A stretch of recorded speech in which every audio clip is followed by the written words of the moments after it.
Just at the end of the Formula Ford Festival in October 2015, I've got with me Guy Wrench, who was commercial director at Brands Hatch and right-hand man to John Webb for many years in the day when Brands Hatch was really growing. Welcome to the Stopwatch Suite, Guy. Could you tell us a bit about what's changed about the circuit as we look out the window here?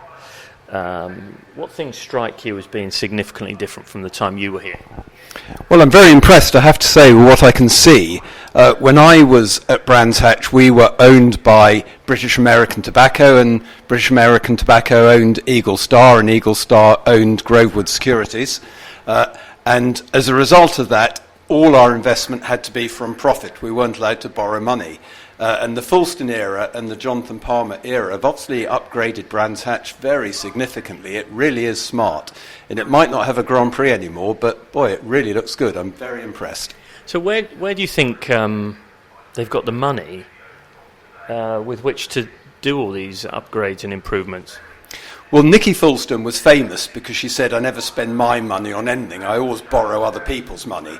And she was very good at borrowing money from banks. And of course, her father bought Brands Hatch for 5.5 million, and she ultimately sold it for 138 million.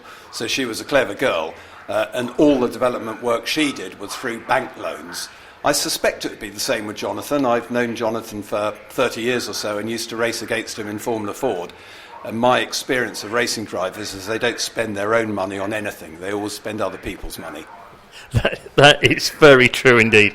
And just to break aside from your role as commercial director here, when we've just been watching the 2015 final of the Formula Ford Festival, did you find yourself, as well as watching as a spectator, actually being behind the racing visor as well at times during that race? Yes, you get absorbed by it. Wandering around the paddock, I saw cars of the era that I used to race when I was a youngster. So you can picture yourself in the car driving around the circuit. And it's quite extraordinary how these flashbacks come back to you. My career ended at Clark Curve, and I went up and had a little look, and I could remember very distinctly coming down off the Grand Prix circuit, attempting to take fourth place and being pushed off the track by the person in fourth. I don't remember anything after the accident. It was a bit of a blank for a while. But it all did come back to me, and I feel as though I could drive this circuit with my eyes closed. I'm sure I could if I tried. Well, they say that's a sign of a good racing driver, that they can actually sit there and visualise a lap, even with a stopwatch. Someone can time them, and pretty much that's how I've finished, and they've got it there. Now, that fourth place you were going for at Clark Curve, do you remember who it was? No, I don't at all. The thing is that it was a really wet race, and I'd started, I think, in 10th or 12th, and I was climbing up the field. My car was not the best car in the world, but it was very good in the wet. So I was climbing up the field, so I was in territory that I wasn't familiar with, battling against the leaders, and I have absolutely no idea who it was. And all he did was what any racing driver should do, which was make it very difficult for me to pass. And unfortunately, I went for the pass and came off worst. So let's return to your role in the office and working for the Brands Hatch Leisure Group. What things do you see at the circuit that were set up by yourself and John Webb and the team that are still here today? Well, I have to say John Webb was the inspiration behind everything. I was his person who made things happen for him, so he would come to me with an idea and I would make it happen. But he created Formula Ford, he created Formula First, which was the first ever single-make championship, and really Brands Hatch has evolved very much around John's dream of where he wanted it to go. The facilities are now a lot better for reasons that I've explained, but everything you see today was created really not by myself, by John Webb. I was, as I said, the man who made things happen for him. But it's everything you see is down to John Webb. He was just such a clever guy and so inspirational. Well, we've been talking lots today about the circuit and the history of it, and I've realised that you're a very modest man, and it seems that you're understating your involvement in it. Tell us a little about the birth of Formula First. John came to me one day and he said, motor racing's getting so expensive, Guy, and people invest lots of money, And if they've got the wrong car, they can spend a whole season without any chance of winning, however good they are. I think we should create a one-make championship. So he came up with this idea of Formula first being the first rung on the ladder.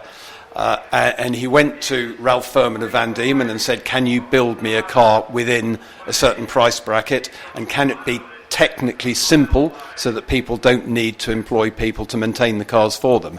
And that's really how it came about. My job then was to tell the competition world what Formula First was, why they should participate in it, and why it was a great championship to be involved in. And it was a huge, huge success. And Ben Edwards, the current commentator for the BBC Grand Prix Championship, won the first ever Formula Ford Championship. The Formula First, you mean? Or Formula First, yeah, sorry, the first Formula First Championship. And he was quite a good peddler, wasn't he? He was very good. He drove for a chap called Chris Creswell, who was one of our instructors here at the racing school. I was very involved with the racing school. And Ben went to Chris and said, I can't afford to run the championship, but I think I can win it. Chris said, well, I'll put the car up, and if you win the championship, I keep the prize money. And that was the deal they struck, and I think both of them did quite well out of it. Now, deals being struck, we talked a little bit about that earlier. John Webb is famous for doing his deals outside the office and very differently to how people would do them today. You've revisited the Kentagon since you've been here, or as it was known, the Kentagon Cocktail Bar and Restaurant. Slightly got a different image today. How did John Webb operate as a businessman, creating the success for Brands Hatch? The thing about John was he was incredibly sharp. His background was PR. He used to work for a London PR agency. And he was incredibly sharp, and he enjoyed a few drinks. But I never saw John drunk. He would sometimes appear to be a little bit tiddly. And he could fool you into thinking, right, I'm going to negotiate a deal with John Webb today because he looks as though he's had a few. But he always came out on top. He was always sharp. And the deals that he did were struck at the bar in the Kentagon. He always had the seat at the very end on the left-hand side. And invariably he'd be sitting there with the marketing director of Shell or John Player or whoever the major sponsors at the time were. And he was striking sponsorship deals for Grand Prix at the bar over a glass of wine. Now, what wine was he drinking? Because that may be helpful to us. Do you remember? Well, I know it was red wine. I had a number of flights on the Brands Hatch plane where red wine used to regularly go up and down the aisle. Every time we dipped, a puddle of red wine would roll down to the front of the plane, and every time we went up, a puddle of red wine would roll down the back of the plane. And it was actually John Webb who taught me how to drink wine in an aeroplane during a storm. Basically, you put your hand over the cup of the wine and take little sips when the plane settles a bit. But he always seemed to have a glass of red wine in his hand. I don't remember him drinking beer. And I'm sure, knowing John, it was probably just a mid-range, sensibly priced bottle of red wine. I like that, sensibly priced. It sort of has shades of the car they used in Top Gear. So you talked about John never appearing to be drunk, but sometimes he would put on that impression. Did he try and do his deals later on in the evening? Because I know you said that he sometimes would go home for a siesta or a snooze at about 4 o'clock. Did he try and do deals when he could get people to think that maybe he was a bit tiddly and get the upper hand? No, I don't think purposefully. It's just that he was always sitting at the bar, so he had a reputation for being a bit of a drinker. I used to have my first meeting with him at 10:30 in the morning, and invariably he'd give me a scotch. He'd say, "Scotch Guy," and I'd say, "No, thank you, John." And he'd say, no, that was a statement, not a question. Scotch Guy. His plants in his office, I had to say, started to die, because whenever he wasn't looking, my scotch would go into the plant pot. But I'd always then get another scotch. And that was the way he operated. But I don't, as I said, he had a bit of a reputation for being a boozer, but my goodness, he was sharp at all times. You could not be fooled by John Webb. Well, it's fascinating how these things operate, and it's hard to imagine that people would operate like that in today's business environment. Now, Brands Hatch used to have the Formula One here, and the last one was in 1986, was it? 1986, yes. And I've learned something. Well, I've learned many things from you today. Could you just tell us how Brands Hatch lost the Formula One? Well, the story goes that when Grovewood Securities, Eagle Star, Stroke, British American Tobacco decided to sell Brands Hatch, Bernie Ecclestone put in a bid, and the story is that he wanted to redevelop the circuit as a housing estate. Grovewood, Eagle Star were very reluctant to sell Brands Hatch to someone who wasn't going to use it for motor racing because they thought that it would be very bad for their reputation. So John Fulston, who was an extremely wealthy computer magnate, put in a bid of 5.5 million, and he acquired Brands Hatch and the other three circuits in the group, so Brands Hatch, Alton Park, Snetterton and Cadwell. And he bought all 5 circuits, and almost immediately after that the Grand Prix was then awarded to Silverstone, and I think on a 10-year contract, having previously always alternated between Brands Hatch and Silverstone. So that was the end of the Grand Prix for Brands Hatch, because at that time it was when pit complexes were beginning to become really big and press facilities were becoming very smart, and you needed the income of a Grand Prix to keep up. So to lose the Grand Prix for 10 years without any government support basically meant you'd lost it forever. So did you see a linkage between those two things, that that Bernie Ecclestone didn't manage to buy Brands Hatch despite the fact that he put in a very high bid, and then shortly afterwards Brands Hatch losing the Grand Prix? Certainly. I mean, this was the story. I was the office boy, but this was very much the story, and it was a tremendous shame. But actually, if you look at Brands Hatch now, you see a circuit that could never host a Grand Prix, because the pit facilities that you need for a Grand Prix, the press facilities are enormous. And one of the things that John Webb did after they lost the Grand Prix was to do a commission with architects to see whether it would be possible to rebuild Brands Hatch in such a way that it could pitch for the Grand Prix. And actually, I've still got a lot of the original drawings that were drawn up by the architects showing how the pits could be moved and how all the facilities at Brands Hatch could be changed. But even with all of that, it was always going to be difficult to run a Grand Prix here, just because of the nature of the circuit. The Grand Prix circuit goes very, very close to West Kingsdown, the village, so there would have been noise issues there. There would have been an awful lot of trees that would have had to be cut down, and you couldn't ever get the facilities within the bowl of Brands Hatch. So really it was a no-go. Anyhow, I think by nature, Brands Hatch ultimately would have lost the Grand Prix.